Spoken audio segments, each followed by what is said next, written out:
Director General WHO in a media conference warned of a severe oxygen crisis with the rapid increase in infected COVID-19 patients all over the world.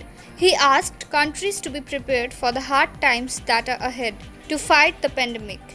One of the most effective ways of saving lives is providing oxygen to patients who need it. Several news reports published today have highlighted the vital role of oxygen in treating patients with severe and critical COVID-19. This has been an area of intense focus for WHO since the beginning of the pandemic.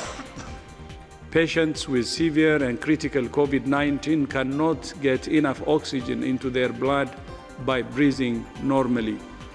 They need higher concentrations of oxygen and support to get it into their lungs.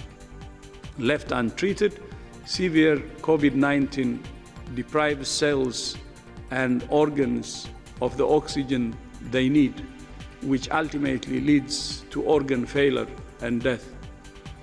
Medical oxygen is produced using oxygen concentrators, which extract and purify oxygen from the air.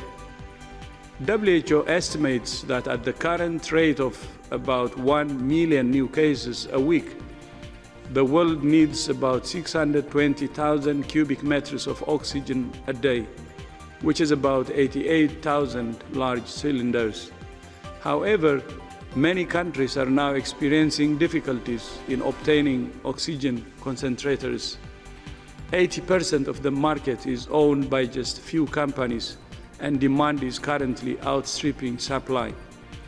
WHO and the UN partners are working with manufacturers across the world through a variety of private sector networks to buy oxygen concentrators for countries that need them most.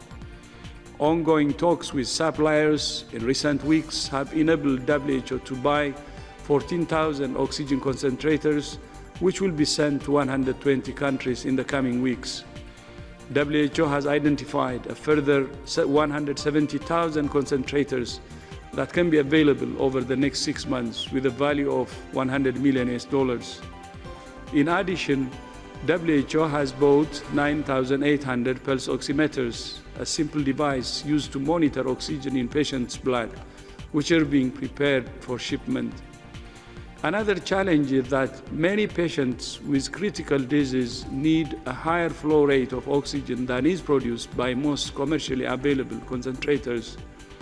To address this challenge, WHO is supporting several countries to buy equipment that will enable them to generate their own concentrated oxygen in larger amounts.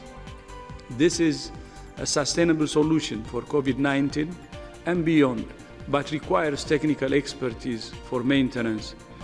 WHO has also published technical specifications for the design of this equipment, as well as guidance for countries on oxygen sources and distribution.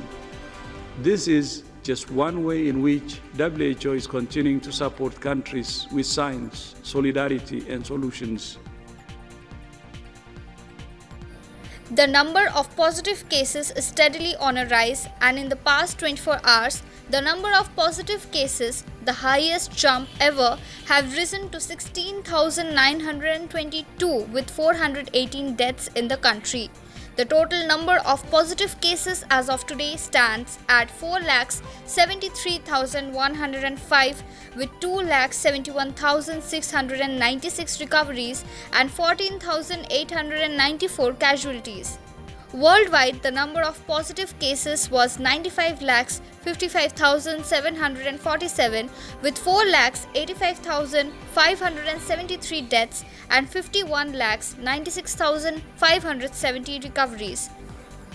In Bengal, positive cases tally today was 15,173 patients, recovered 9,702 and 591 deaths. Please like our Facebook page and do subscribe to our YouTube channel. Hit the bell icon to never miss the latest updates from News at 9.